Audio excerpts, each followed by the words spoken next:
Hello everyone, welcome back to the Spiritual Social.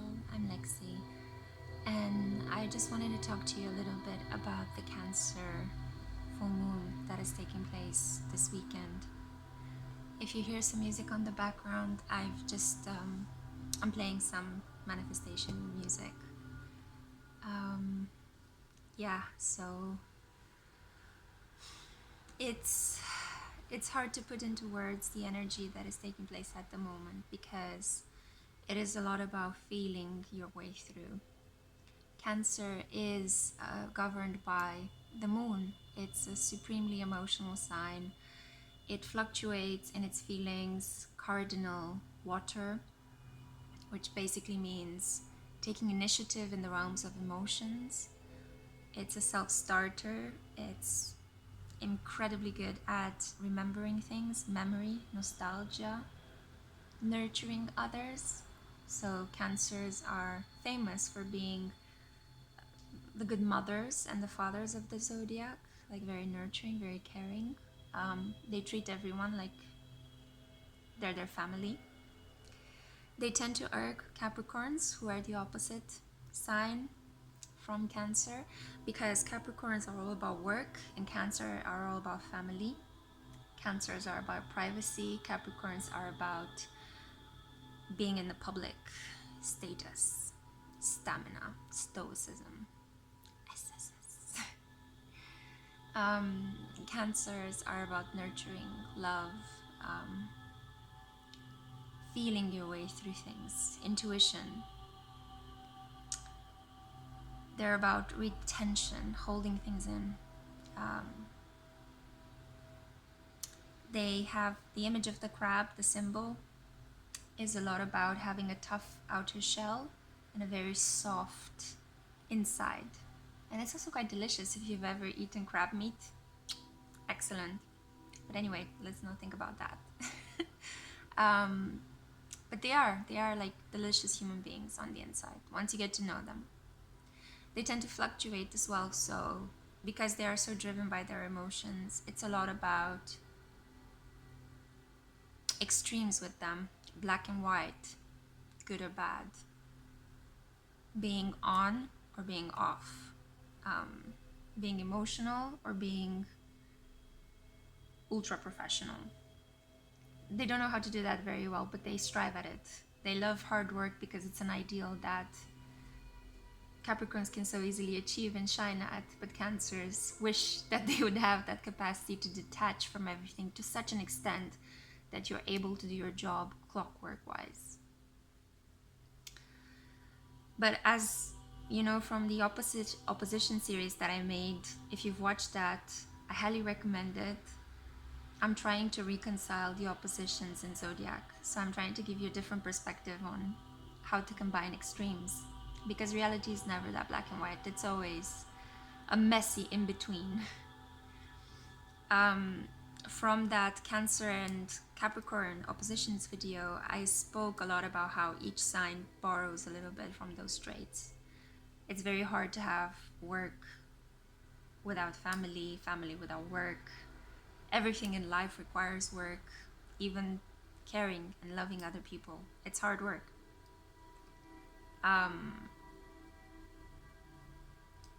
And sometimes work and being successful and being a person that is adored requires you to nurture other people as well. It requires you to pay attention to their feelings and to take them into account.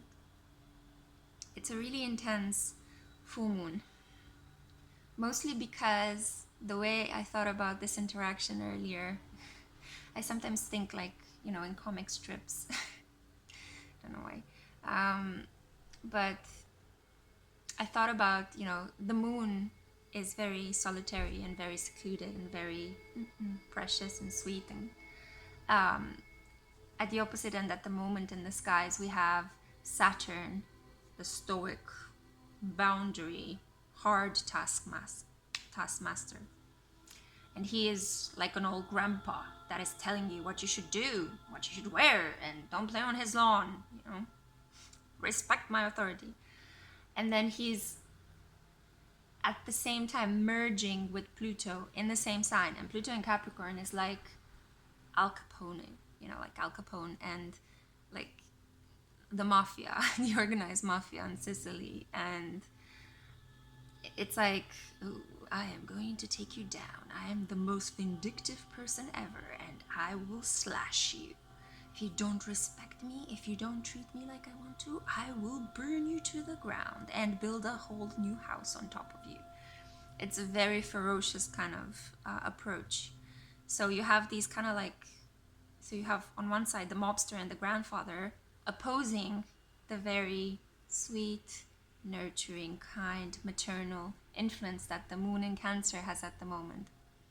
But there is a twist to our story. We have Jupiter, and Jupiter is like that cool teacher that, smoked a lot of weed in high school and then went through a lot of experiences and stuck it up to the man and protested a lot and was into free love in the 70s. But then he grew older, he kind of, grew into it, and he's now imparting his ultra cool life experiences to youngsters, but also kind of being lenient with them.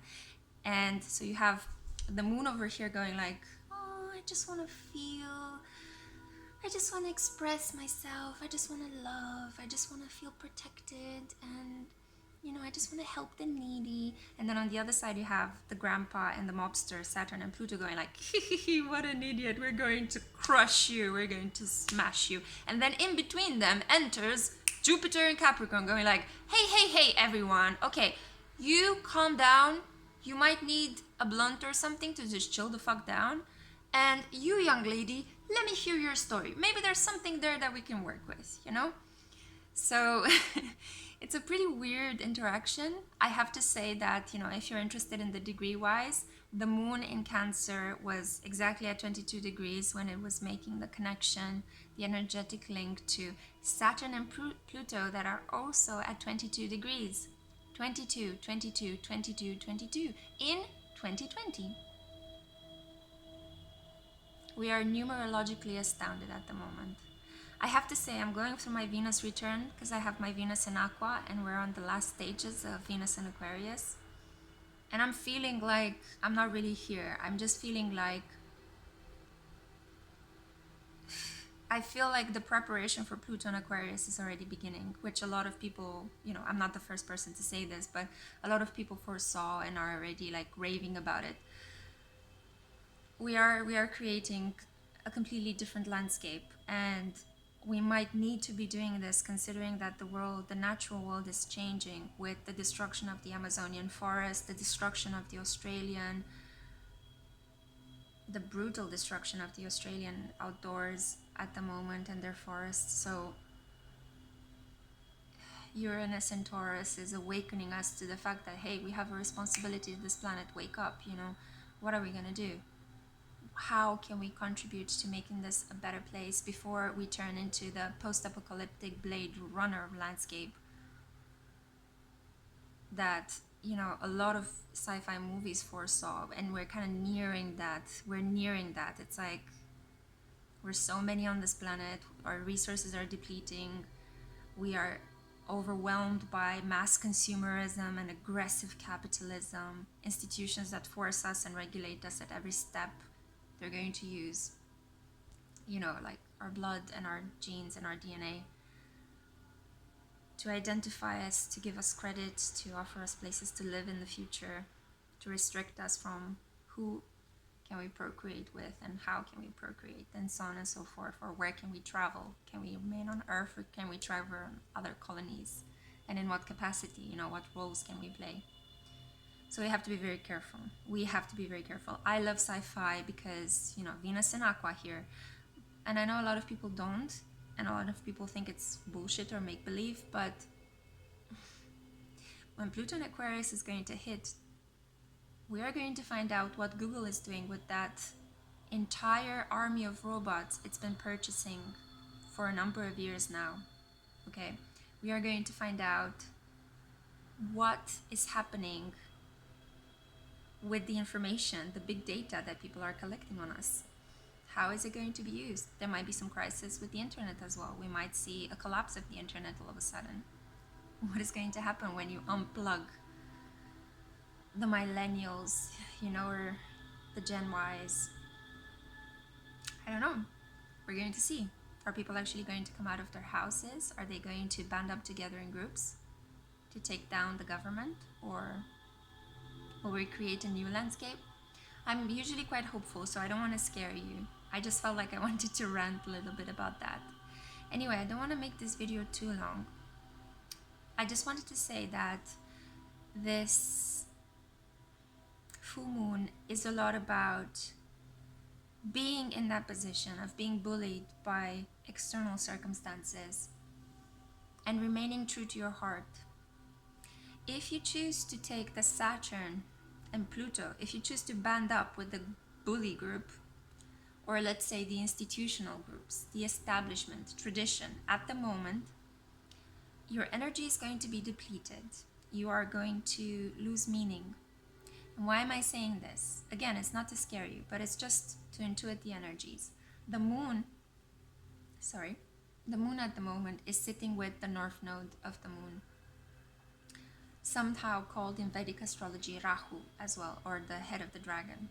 So it's all about the collective energy at the moment, is all about feeling, pushing us towards feeling more, towards connecting with our families, towards being kinder, towards offering our homes to other people, like what is happening in Australia at the moment, that because of the mass destruction and people having to flee their homes, other people who are in luckier positions and spaces have opened their houses and have allowed them to come in and, to eat with them, to give them a roof over their head while they're all collectively dealing with this mass destruction of their environment.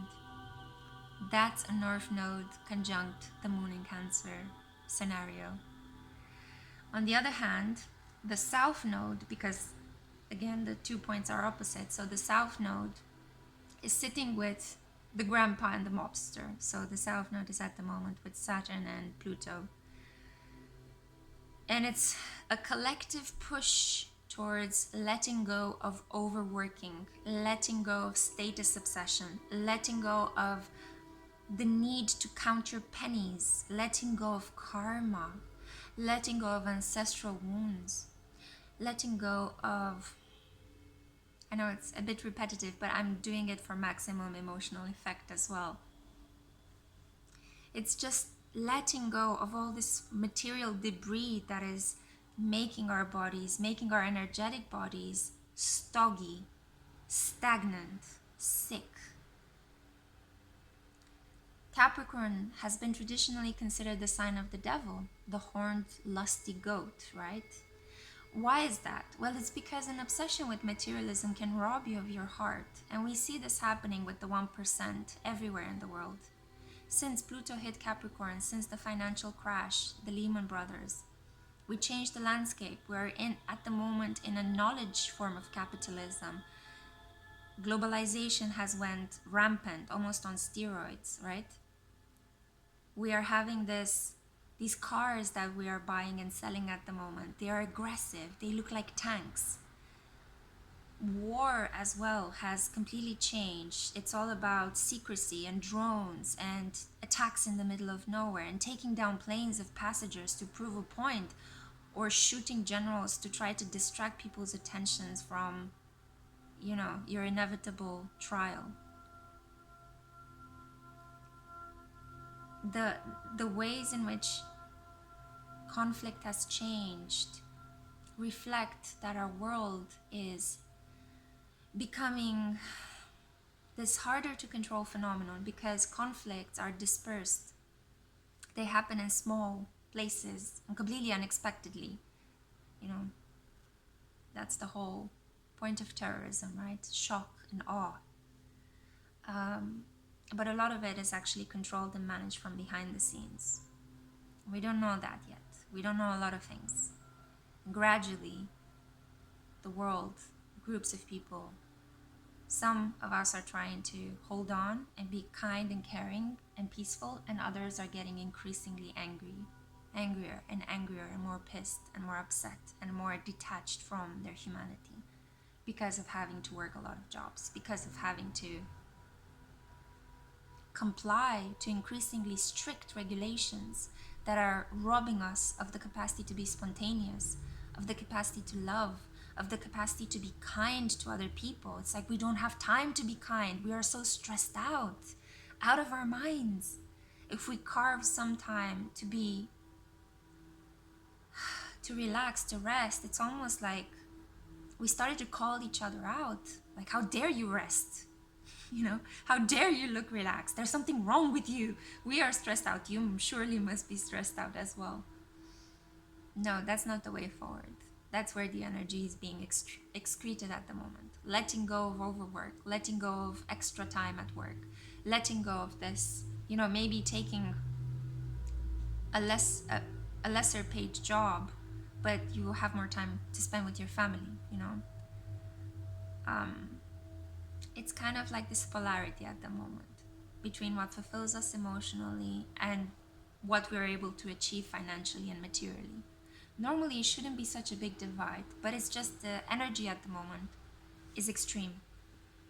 And minus my political rants aside and my sociological insights, they're kind of all over the place. I do want you guys to remember that, remember your hearts, remember your kindness. It's easy to get lost in this rat race. It's easy to get lost in the obsession with acquiring goods. But you acquired, let's say, 10 pairs of sneakers. And these are not things that we're going to take with us when we pass over. These are things that might give us momentary pleasure. I'm not discounting that, But we have to remember what we wanted initially. Going back to your roots. Cancer is about roots. What motivated you in life? What made you feel happy? What makes your heart happy? And you have to be brave enough to follow this at the moment. Even though, if you follow your heart, you don't know where it's going to lead you. There is no map. There is no structure. We have to create the structure. And this is exactly what we are going to be doing in the next years. It's going to be a different landscape. It might be a landscape of conflict. I'm not going to discount that. But I don't think it's going to be a conflict of such a large scale as it used to be in the past. Increasingly, groups might be able to splinter. But groups are going to be motivated by personal goals. I do believe in the kindness of human beings. When we are born into this world as babies, we are pure and beautiful and unique. A lot of us get changed through our lives because of bad experiences. But I do think at our cores, we are kind and good. And I think a lot of people are being reminded at the moment with this Cancer energy that is so necessary to oppose Saturn, Pluto, and with Jupiter being there smashing their authority. It's good times in spite of the difficulties. I'm going to write a post as well to complement this video. And I'll try to go a bit more into detail about the emotional aspects of Cancer. I myself am not so great at emotions. My moon is afflicted poorly by Saturn and Uranus. So I've been suffering from emotional frost and emotional trauma all my life. And I'm gradually learning as well about the sign of Cancer. When I was younger, I couldn't stand Cancers. I didn't understand what are they for, What is that, being so emotional and intuitive? And the older I get, the more I get into working with Moon Lunar energy, the more I start to value emotions, rest, tranquility, peace. A peace that is so stable and so firm that you exist in light as everything around you crumbles. As there is chaos around you, you are managed to stand up in spite of the difficulty. And I urge you guys, because I know you're strong, I know you're beautiful, I know a lot of you are light workers and intuitive beings as well. I urge you guys to just keep standing in your light, persevere, even if you're not seeing results. You're going to see them. As soon as Jupiter hits Aquarius, you're going to see them. Stand in your light, keep inspiring others. I'll do the best that I can in my failed human self as well. I'll do the best that I can, and to try to combat this harsh energy. Because it's been a rough couple of years. The last decade was insane. And it was a lot about stoicism, about people manning up and lading up left and right. There was that horrifying book called The Anti-Vulnerable that was published. Horrible, horrible work. No, bullshit. Be vulnerable. Connect with your humanity. Be kind, stay kind, remain kind, even if it's not socially rewarded at the moment. We need more of kindness, we need more love, we need more understanding in this world. And I know it's hard until Pluto exits Capricorn to think of this. But towards the end of this year, we're going to have a lot of planets in air. So we're going to move from all this material obsession that we have at the moment, the slow moving earth energy. We're going to move towards sociability, towards humor, towards exchanging ideas, towards being slightly superficial. But sometimes being slightly superficial helps you move from one perspective to the other. It helps you understand other people's opinions, not impose your own as the truth. And we need more of that. And we need more love as well. So, whatever happens at the moment, follow your heart. I took a very insane step. I just quit my job with this full moon in Cancer energy. And I'm following my heart. I don't know where it's going to lead me. I have no clue. But I think it's going to be someplace where my limited mental perspective and my ego can't imagine yet. But my soul knows it's going to be okay. And that's the thing I would urge you guys to do as well. Not to quit your jobs. Don't do that if you don't feel like it. But follow your heart, no matter how hard it is, no matter how difficult it is. Follow your heart. Stay true to yourselves. I love you.